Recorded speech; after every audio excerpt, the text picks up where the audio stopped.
बिस्मिल्लाहिर्रहमानिर्रहीम। अस्सलाम वालेकुम नाज़रीन, मेरा नाम सरवत वलीम है। खुदा करे आप लोग जहाँ भी रहें बखैर आफियत रहें, अल्लाह की अमान में रहें, खुशबाश रहें।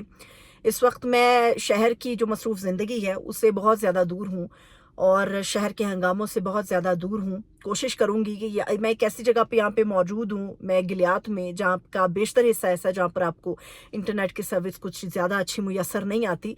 मगर उसके बावजूद मैं कोशिश करूँगी कि जितनी भी अहम ख़बरें हैं वो उनके ऊपर अपना तज़िया व्लॉग में आप लोगों के सामने रख सकूँ और आप लोगों को अपडेट कर सकूँ। पहली बात तो ये है कि इस वक्त जो हम जैसे आम आवाम इस बहस के अंदर थे और ये बार बार बात कर रहे थे, मगर हुकूमत डिनाइल पोजीशन में थी कि जिस तरह से पाकिस्तान के अंदर केसेस चल रहे हैं, ख़ास तौर पे इमरान खान साहब को या उनकी पार्टी को जिस तरह से रगड़ा लगाया जा रहा है, उसके अंदर कहीं ना कहीं हमें ऐसा लग रहा था कि चीफ जस्टिस अपने लिए कुछ फ़ायदा समेट रहे हैं। इसके ऊपर बात करेंगे कि फाइनली जो खामोशी थी और जो बिल्ली है वो अपने थैले से बाहर आ गई है। दूसरी बात ये है कि शेर अफजल मरवत ने अभी एक मोहित पीरज़ादा साहब को इंटरव्यू दिया है। शेर अफजल मरवत के शायद अल्फाज का चुनाव बेहतर नहीं होगा, मगर बात उनकी बिल्कुल दुरुस्त है कि किसी को चपेड़े लगा के, छितर लगा के, डंडे चला के, तशद्दुद या फिर खौफ के ज़रिए से अपनी इज्जत पे मजबूर नहीं किया जा सकता। पाकिस्तान के इदारों के हवाले से जो मरवत साहब ने गुफ्तगू की है, कुछ इसके ऊपर भी तज़िया अपना पेश करेंगे। और इसके अलावा एक और बड़ी अहम डेवलपमेंट वो ये है कि इस वक्त आपको बड़ी ये चीज़ नज़र आ रही होगी, पहले भी था कि इंतखाबात से पहले भी ये मुहिम चल रही थी, मगर अब इसमें ना आपको एक ज़ोर नज़र आ रहा है। वो मुहिम ये है कि कहीं ना कहीं ये सोचा जा रहा है कि इमरान खान को जिससे हमने हिसाब लेना था, अभी तक हिसाब नहीं हमें मिला। मतलब आप लोगों ने अपनी नस्लें बड़ी कर ली इस पाकिस्तान के ऊपर रूल करके। एक आदमी जिसने 3.5 साल का काम किया, उससे आपने हिसाब मांगना है। मसला ये है कि शेर अफजल मरवत से हिसाब चाहिए क्यों? ये एक बड़ी दिलचस्प बात है। शेर अफजल मरवत और इमरान खान से हिसाब बेसिकली क्यों चाहिए? चलिए छोड़ दीजिए शेर अफजल मरवत को, वैसे तो उन्होंने अभी तो कोई इस तरह से वो हुकूमती पोजीशन के अंदर आए भी नहीं है कि उनसे हिसाब मांगा जाए, मगर इमरान खान से जो हिसाब मांगा जा रहा है वो बड़ा दिलचस्प है। इसी से तफसील की तरफ बढ़ते हैं। मसला ये है कि इमरान खान ने 3.5 साल में इतनी हिम्मत कैसे हुई इमरान खान की कि उसने पाकिस्तानी अवाम को बता दिया कि आज़ादी क्या होती है।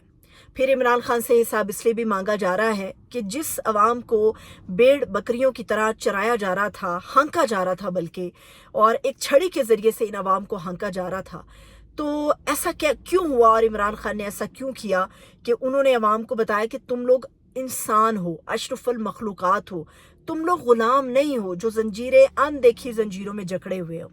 इमरान खान को जो सज़ा मिल रही है वो इमरान खान को सज़ा अपनी दलेरी की वजह से नहीं मिल रही।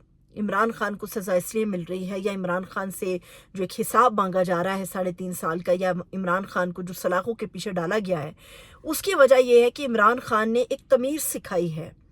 जो मुखालिफिन है वो ये कहते हैं कि इमरान खान ने बदमाशी, गुंडागर्दी, जहालत और फितना परवान चढ़ाया है। मैं इससे मुख्तलिफ सोचती हूँ। उसकी वजह यह कि इमरान खान ने फितने को परवान नहीं चढ़ाया है। इमरान खान ने लोगों को शऊर दिया है, एक ऐसा शऊर जो फक्की के ज़रिए भी अगर खाने की कोशिश करेंगे सियासी मुखालिफिन या कोई भी छड़ी वाला भी, कोई अगर फक्की के साथ भी खाने की कोशिश करेगा तो ये शऊर उसको हज़म नहीं होने वाला। अवाम को पता चला है कि हम तो जंजीरों में है ही नहीं, फिर ऐसा क्यों रवैया है कि हम जंजीरों में हैं?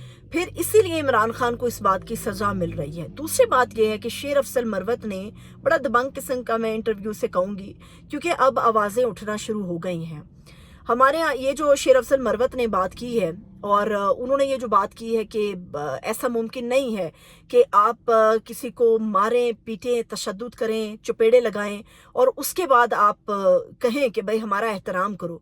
इदारों का एहतराम इस तरह से कभी भी नहीं किया जा सकता, क्योंकि इदारों का जो एहतराम है वो अवाम सिर्फ इस सूरत में करती है कि उनकी जो प्रोटेक्शन होती है, उनके जो हकूक़ का तहफ़्फ़ुज़ किया जाता है, उनकी जो ज़िंदगियों की हिफाजत की जाती है। इन दलेर सिपाहियों से या इन दलेर लोगों से अवाम इसलिए मोहब्बत करती है।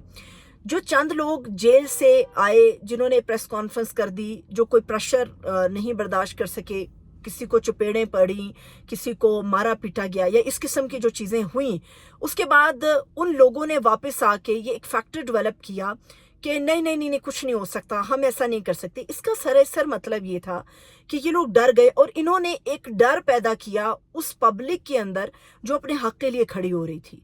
اور جو حق کے لیے کھڑا ہو رہا تھا، جب انہوں نے ان کا حال دیکھا تو وہ اور بھی گھبرائے اور بھی ڈرے کہ اگر ہمارا کل کو بچہ، ہماری بیٹی، ہماری ماں، ہمارا باپ، ہمارا بھائی کوئی اٹھ جاتا ہے تو ایسی صورت میں کیا رویے ہوتے ہیں۔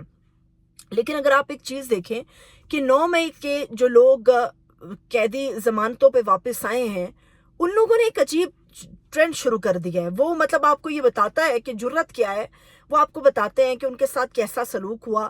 ہتھ کڑیاں لگی ہوئی میں انہیں کہا جاتا رہا کہ تم لوگ ہتھ کڑیوں میں کھانا کھاؤ، اور جو آپ لوگوں کا ایک غسل خانہ سا اندر بنایا جاتا ہے، اسی میں آپ لوگوں نے جو ہے وہ واش روم کی سہولت میسر ہوتی ہے، اسی میں آپ لوگوں نے نہانا دھونا، اسی میں کپڑے اپنے دھونے، تو وہاں اس کے اندر تک لوگ سوئے ہیں۔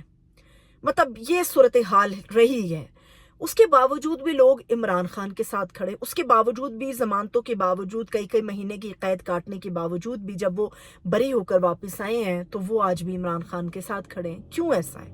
یہ بڑا سوچنے کی ضرورت ہے۔ دوسری بات یہ ہے کہ اس وقت ایک آئینی ترمیم کے حوالے سے بات چل رہی ہے۔ وہ جو میں کہہ رہی تھی کہ بلی فائنلی تھیلے سے باہر آ رہی ہے، وہ بلی یہ تھیلے سے باہر آئی ہے کہ کہا جا رہا تھا کہ جو 6 ججز نے خط لکھا ہے اس کے اوپر بالکل واضح انداز میں چیف جسٹس قاضی فائز عیسیٰ صاحب کو سٹینڈ لینا چاہیے تھا، مگر قاضی صاحب نے اس کے اوپر سٹینڈ اس طرح سے نہیں لیا۔ پہلے جس ایگزیکٹو کے اوپر شک تھا اسی ایگزیکٹو کو معاملہ بھیج دیا گیا۔